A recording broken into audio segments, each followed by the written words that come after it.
Hi friends, welcome to this latest episode of the Nationalist View. And today we have with us Mr. Salih Hudayar, Foreign Affairs and Security Minister of East Turkistan Government in Exile. Mr. Hudayar, thank you so much for joining the show.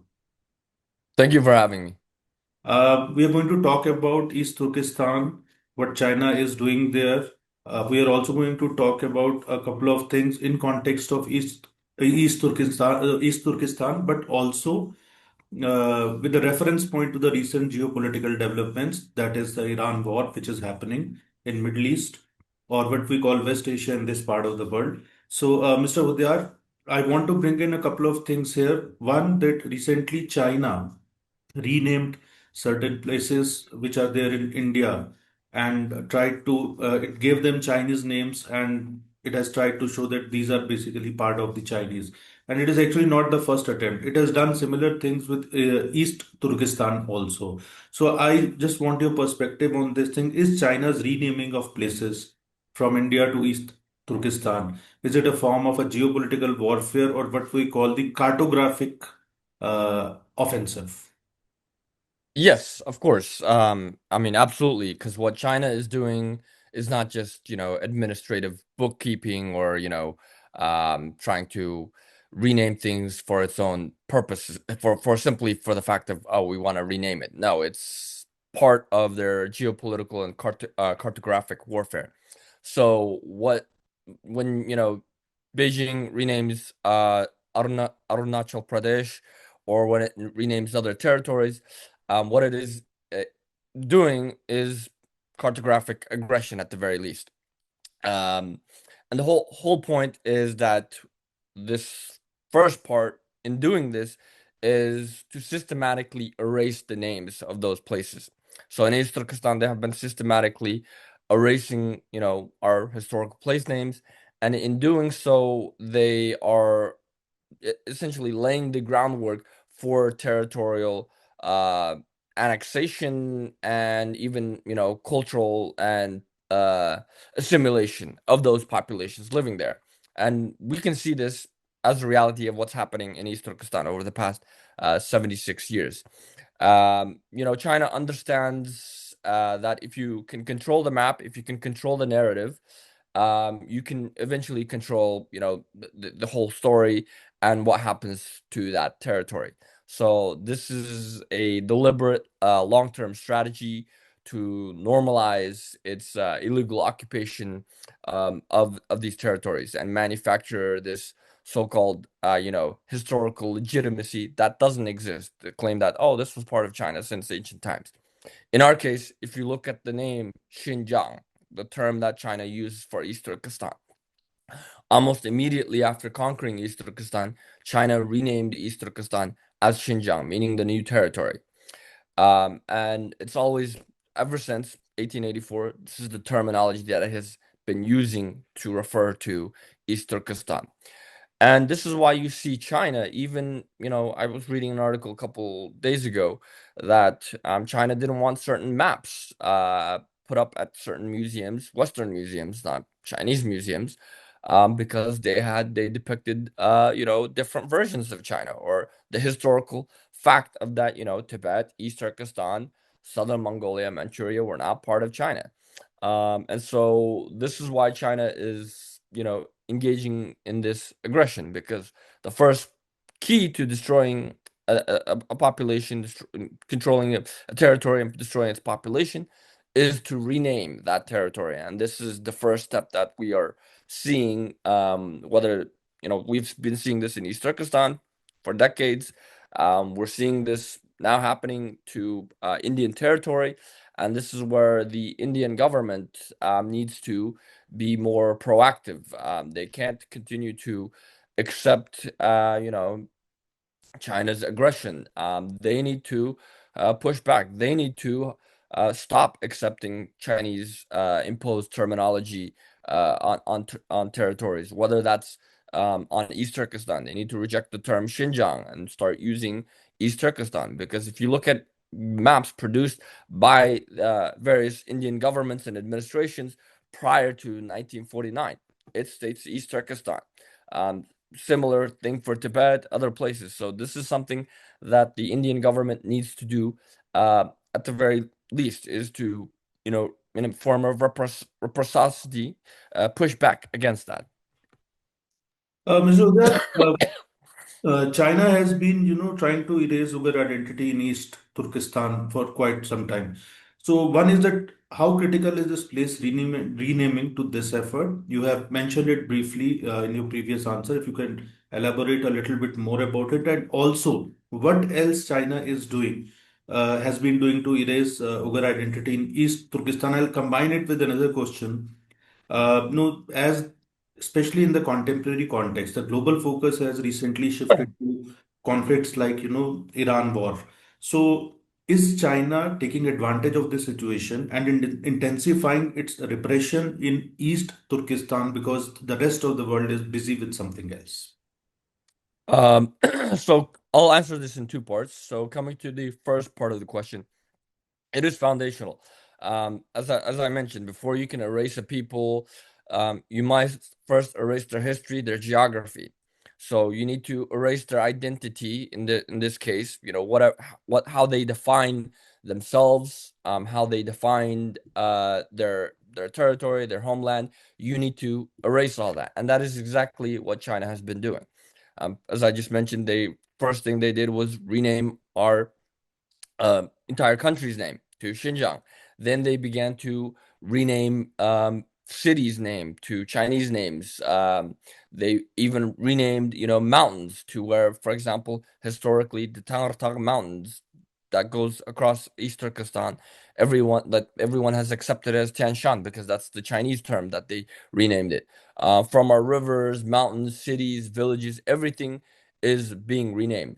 At the current point, this is being done even more aggressively to where they are not just renaming, cities, towns, but everything from streets to, you know, um, roads to, rivers to creeks. Everything is being renamed to even the point that our people are being forced to, take up Chinese names.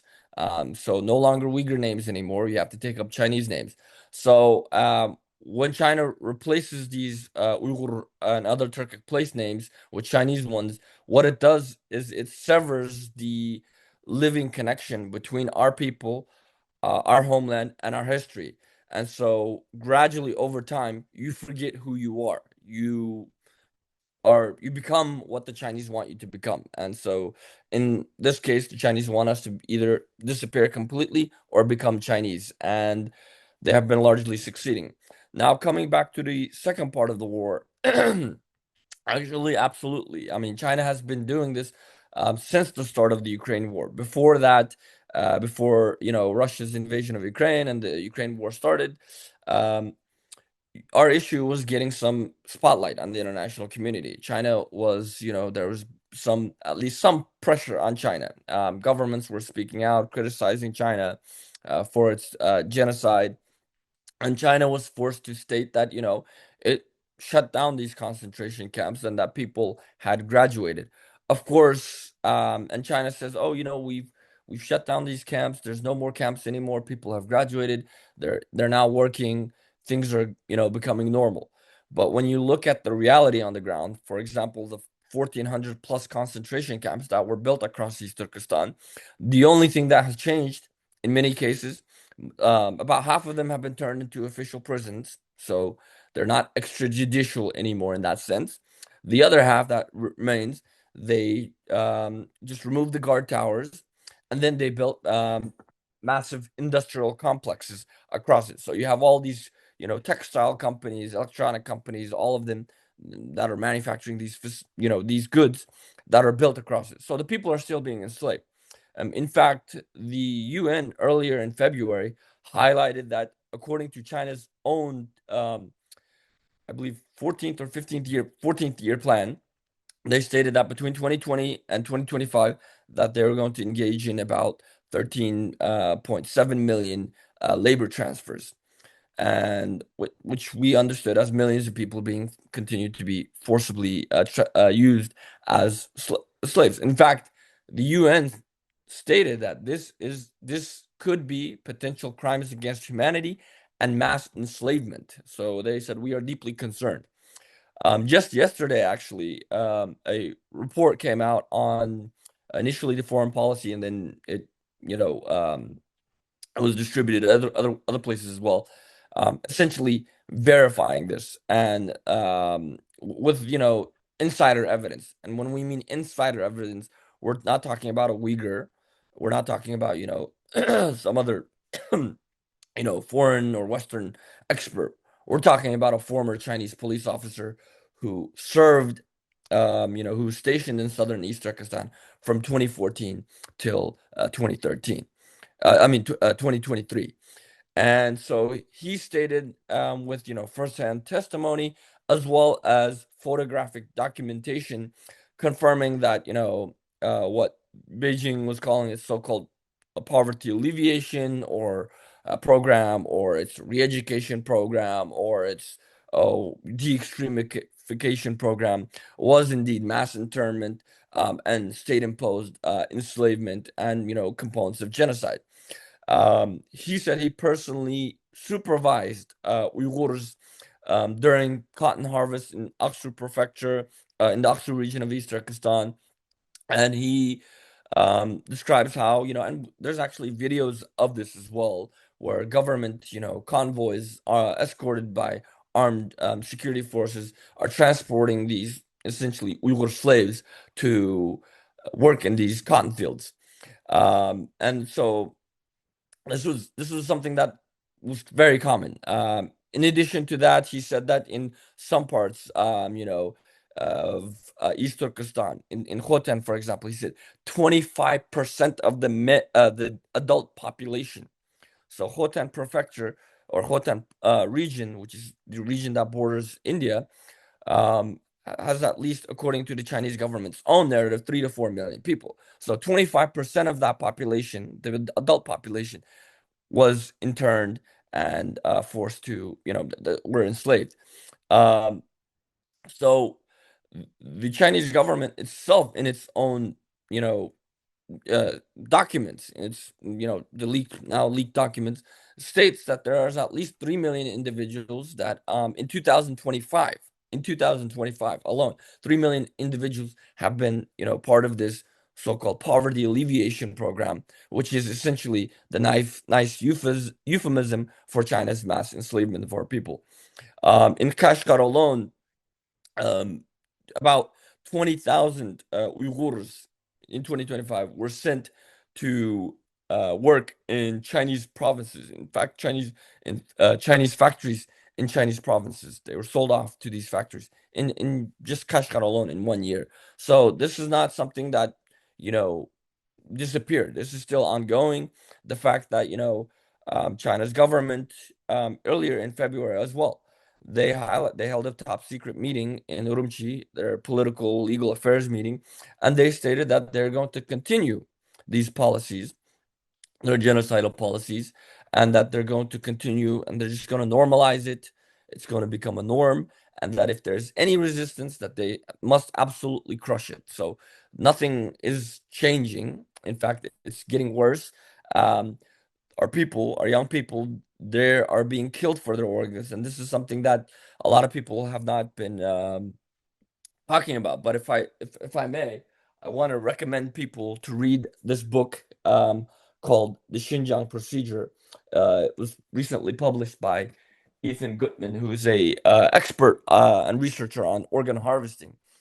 And so, based on his research, based on numerous testimonies, documents, and as well from like Chinese government records, he estimates that at least 25,000 to 50,000 Uyghurs between the ages of 18 to 31 are being killed every single year for organ harvesting.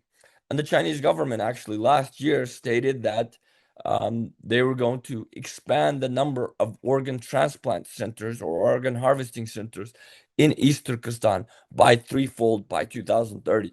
So this genocide is still ongoing. Our people are being killed um, in mass, at least for their organs. There's others that are dying from torture, from executions, from diseases in the concentration camps and prisons.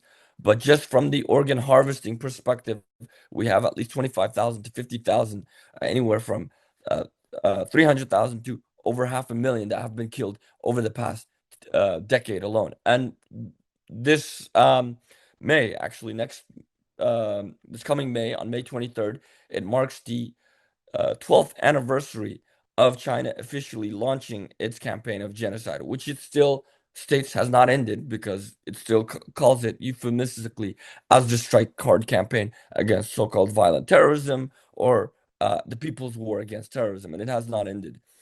So this is why, while the cameras point to Iran or other places in the world, China's genocidal machinery continues. Largely unseen, even when it's seen, deliberately ignored, and it's expanding. And the world's silence, unfortunately, is not accidental. China, it buys, the world's silence through economic leverage and diplomatic pressure. But with the evidence that is completely irrefutable, it's damning that the international community is not upholding their vows to, one, ensure that such a genocide occurs never again. Every year during Holocaust memorials, they vow never again, but never again is happening right now in East Turkestan. Their obligations to prevent and punish those committing genocide. Um, they've put up arrest warrants for Putin for allegedly abducting some 25,000 Ukrainian children. But when it comes to she forcibly separating over 1 million Uyghur and other Turkic children, nothing. When it comes to mass enslavement of millions of Uyghurs, nothing. When it comes to mass killings of hundreds of thousands of Uyghurs, specifically through organ harvesting, nothing. So this exposes the world's hypocrisy. But at the same time, if the world does not act, if they do not speak out, not only does it expose their hypocrisy, ultimately it opens way for China to do this, and get away with this, and to do this to other populations, whether that's in Tibet and other places, or potentially in the future when they plan to expand and invade and occupy other territories, whether that's in Central Asia, Taiwan, or even South Asia, specifically Indian territories. So it's important that governments speak out. They fulfill their moral obligation, but also they need to understand that this is that East Turkestan is China's Achilles heel. Like, this is important for them to highlight this issue in applying maximum pressure to China. And so they need to, raise the East Turkestan issue, not just for the humanitarian perspective, but also for the political and strategic perspective, to ensure their own security and sovereignty of their territories. Mr. Hudayar, I want to move on to basically the China-Taliban relationship. But before that, just want you to recap because you have talked about it in our earlier podcast also. But it's important to bring in this a brief overview from you right now in the present context. That how is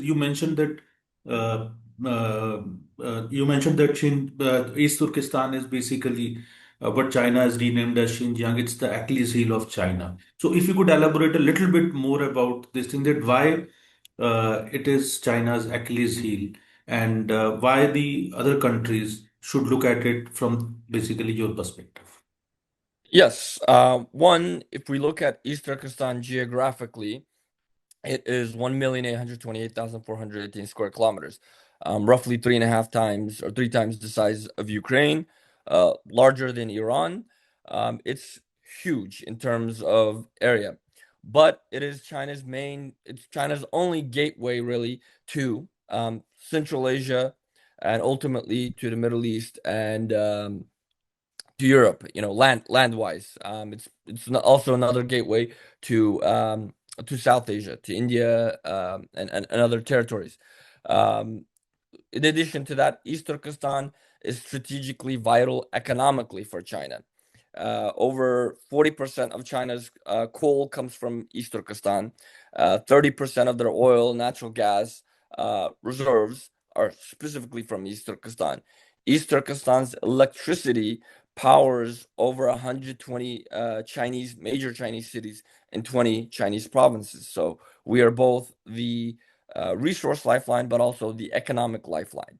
And more recently, especially in the past like decade, China has been or the past 5 years, we could say, China has been heavily investing in expanding its nuclear arsenal.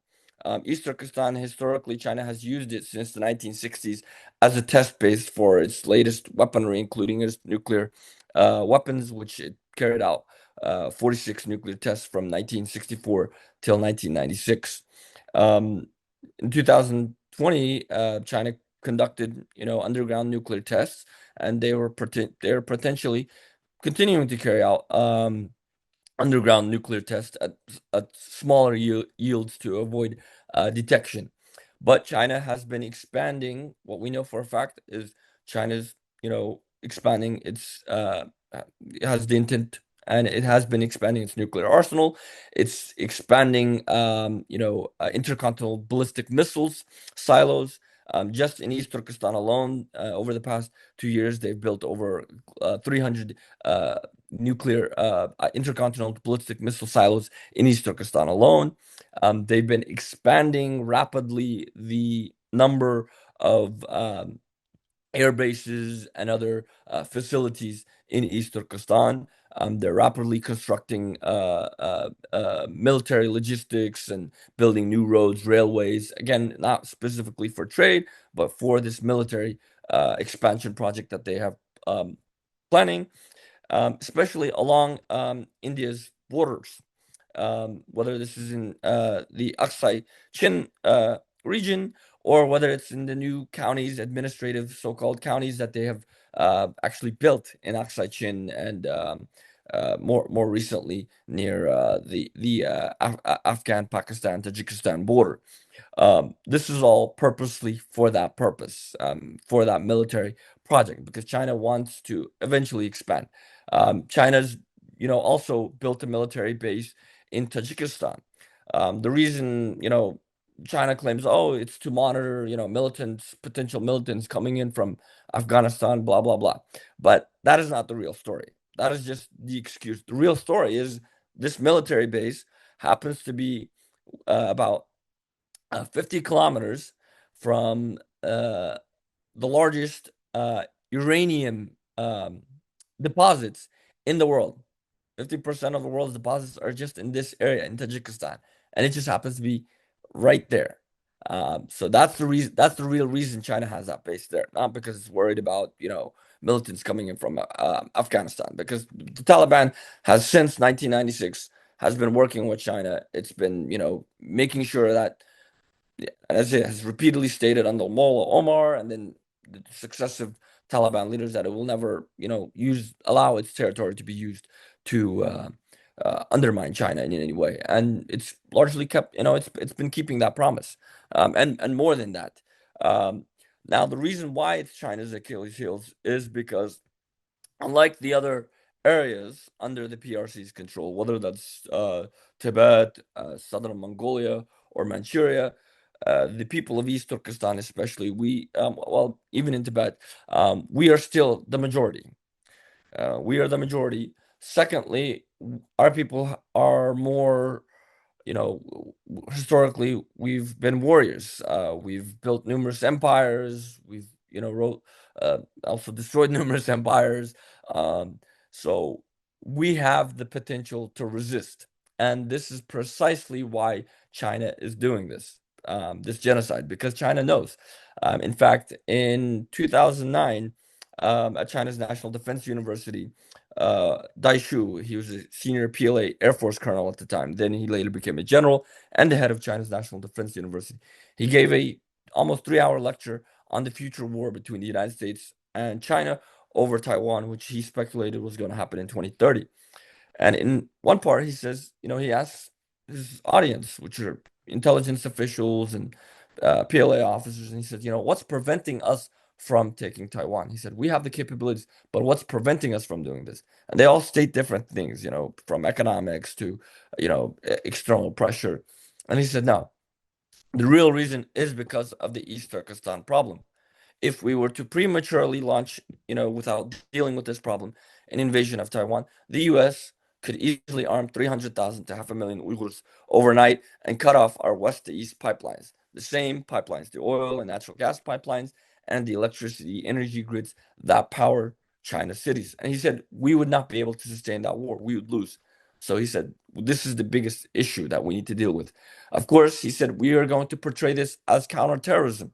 This is how we're going to portray it to the world. But, we know that's not the truth. And then he rants on and how, even praises Osama bin Laden for keeping America busy so that giving China the opportunity to develop um, unhindered. So we still have a large population that is willing to resist. So that, and our window of opportunity is unfortunately closing. As I just stated, at least 300,000 to 500,000 of our youth between the ages of 18 to 31 have been killed. That's an entire army there. That's a massive army that many armies many nations across the world could not even field. We just lost that without even fighting, without, lost them just through organ harvesting. But we still have people, and while we still have the time, the opportunity, we need to resist against China. Because historically, every time we resisted, we always won. On the battlefield, we never lost. We always lose. The area that we always lose is the negotiation table.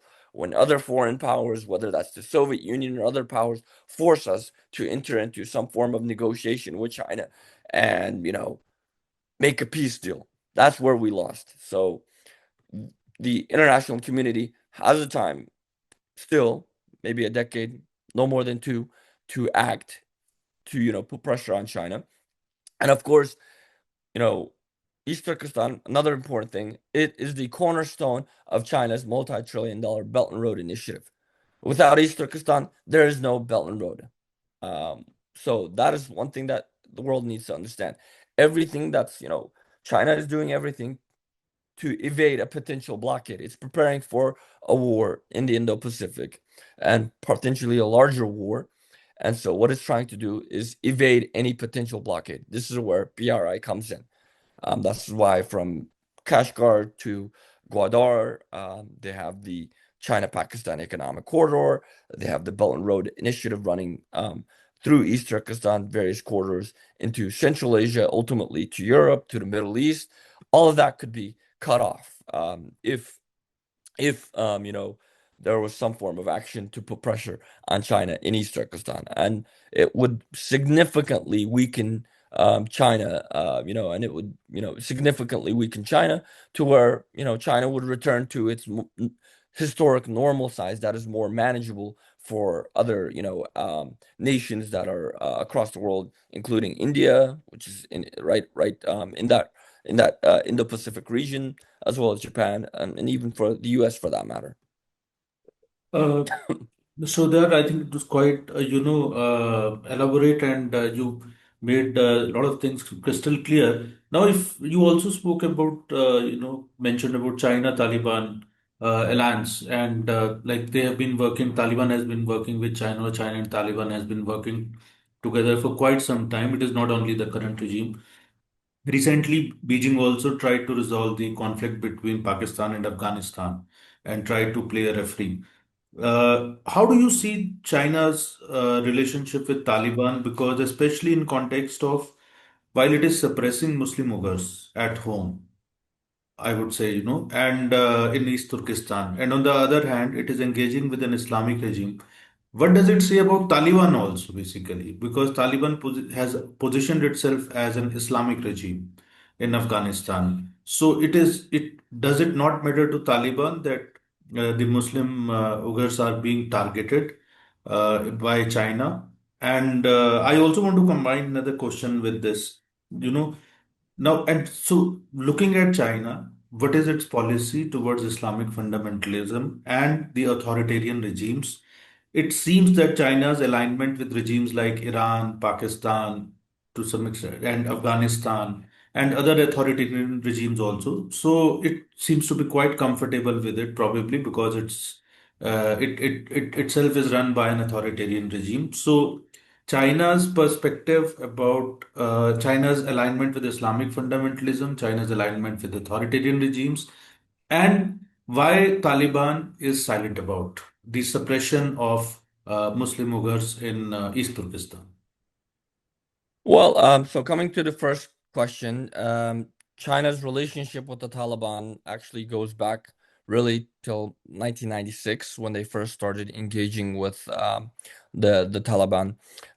In actually March of 1996, the Chinese Politburo Standing Committee, the top 7 members, they held a top secret meeting in Beijing on so-called stability maintenance in East Turkestan, specifically on preventing East Turkestan's cause from becoming internationalized. And so they called for various measures, including the Directive 8 specifically calls for engaging and using China's political superiority to pressure, Turkey, the governments of Central Asia, as well as others to crack down and suppress our cause.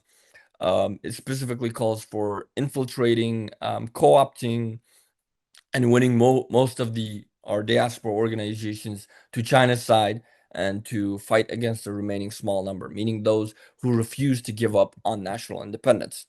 And it specifically calls for creating propaganda and using all means necessary to prevent the internationalization of the East Turkestan problem, meaning our national cause. So immediately after that, China launches the Strike Hard campaign against national separatism. Um, and this is in response to, after the fall of the Soviet Union, the resurgence of our national movement, our independence movement, caused China serious alarm. There was sporadic uprisings, protests. There was occasional, uh, guerrilla attacks against Chinese military personnel and sites. So China was, growing fearful of this. And we were slowly getting some attention in the international community. If you look at the records at that time, whether it's the US Congress, or whether it's the EU Parliament, they use the term East Turkestan, not Xinjiang, East Turkestan, and specifically occupied East Turkestan in many cases. Um, so China was fearful of this. So immediately, China, reached out to its all-weather ally, because what is the West's enemy at that time? What is the West fighting against? The rising Islamic fundamentalism, especially against groups like Al Qaeda who are calling for a global caliphate.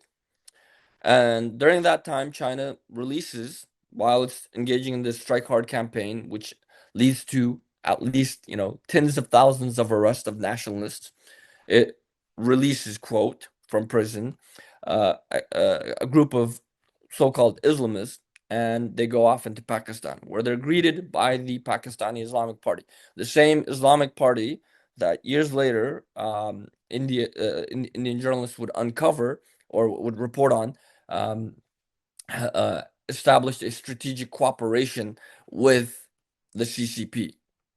So those are the ones who greet them. Then in February of 1998, the Pakistan, Taliban,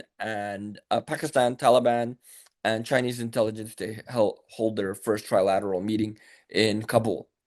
And there again, Mullah Omar reaffirms that he will never allow, the Taliban reaffirms that they will never allow any group to use, Afghanistan as a base to undermine China. Then shortly, by the summer of 1998, Hassan Massoum's group, which they called themselves the East Turkestan Islamic Party, which was established in Pakistan in September 1997 with the help of the Pakistani Islamic Party, hence Islamic Party there, they relocate to Afghanistan. Then they embed themselves alongside Al Qaeda, and they're in those propaganda videos calling for, again, a global Islamic caliphate. And China is just manufacturing the evidence that it needs. Then they merged with the IMU in 2000, in May or June of 2000, and in May of 2000, the Uzbekistan Islamic movement, which is against the Uzbek government. And Uzbekistan was the only one, and they're also the closest to Uyghurs ethnically, and they were, sympathetic to our plight, at least unofficially. They had refused to join the Shanghai Five organization, which was set up in 1996, immediately after document number 7, which is the precursor to the SCO. They had refused up until the IMU, which wants to topple the government in Uzbekistan and establish an Islamic state in its place, um, merged with the ETIP and rebranded itself as the TIP with the aim of establishing a Islamic caliphate in the whole of Turkestan or all of Central Asia. So this is the ploy that China has been using.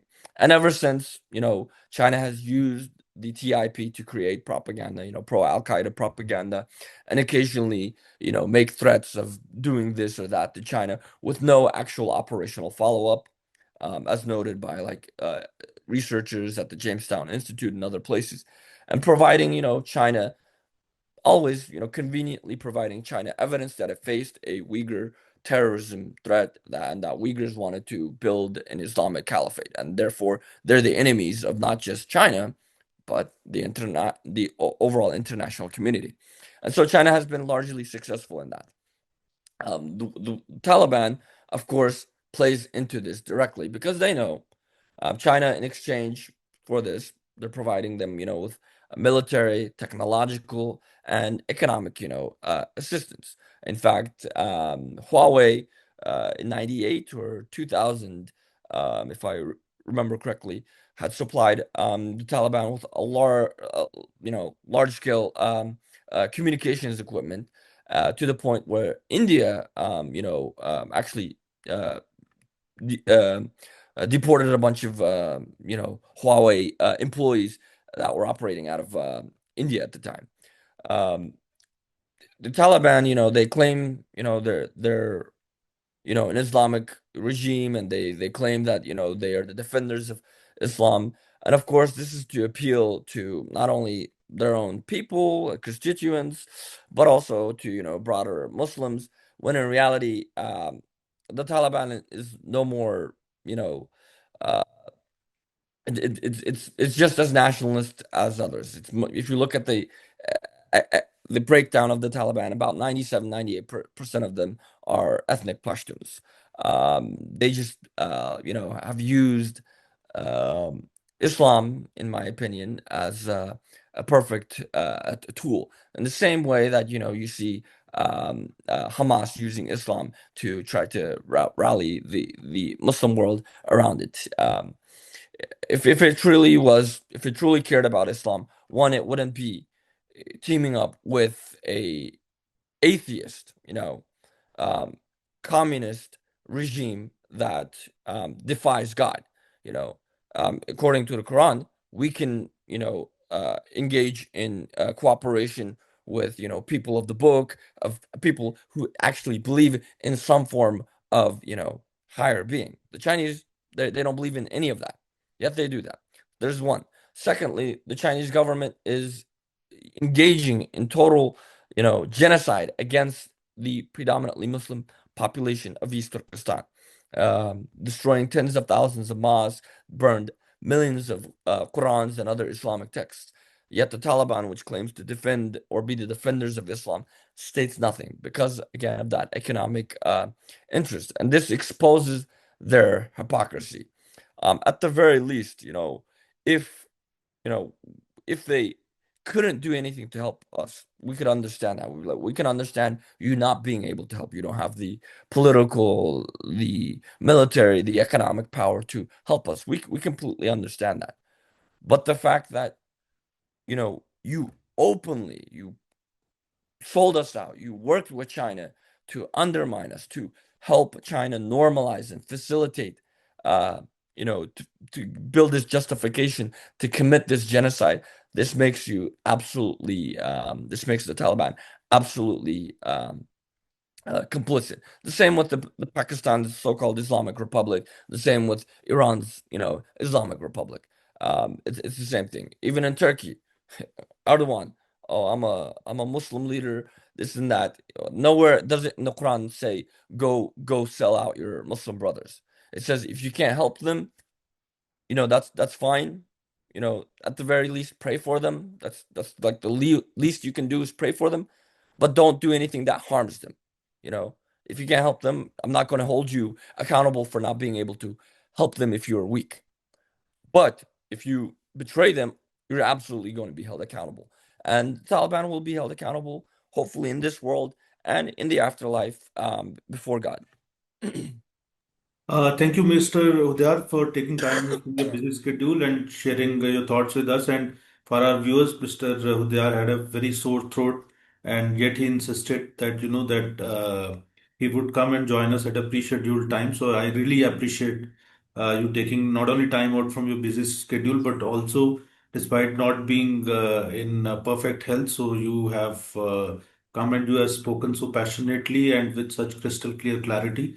So, thank you so much once again, and we'll keep on tracking the East Turkestan movement. We will also share some links in the description, which will help you understand more about this issue. And thank you, viewers, for watching. Thank you once again, Mr. Hulga. Thank you. Thank you again for having me.